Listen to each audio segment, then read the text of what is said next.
So most of you guys know the story of the soft putty, right? The accident that basically was the greatest accident of all time, right? As you can see, the putty's a little soft. If you have no idea why I'm talking about this or the story, I've got a link around here somewhere that basically goes through the whole story. But bottom line, we got the shipment, it was wrong, and we decided to let you guys try it to see what you thought. We sent feedback emails out, and guys, the response has been insane. You guys love this product. I'm talking, some of you are like, yo, it's the greatest product of all time. I'm not kidding. You guys love it, I love it, and so we decided, you know what? Why don't we create Soft Putty as a product? And gentlemen, we did, it's in development. Technically, it's not even in development. It's being made as we speak. But this being said, we still have some units of the original mistake, or that soft putty, that soft that actually just says putty. But gentlemen, it's literally like putty butter. It is unbelievable.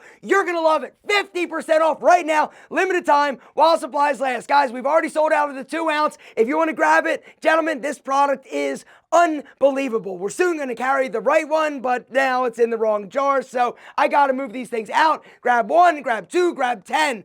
50% off, limited time, and while supplies last. We don't have a ton, so if you're interested, hit the link, 50% off.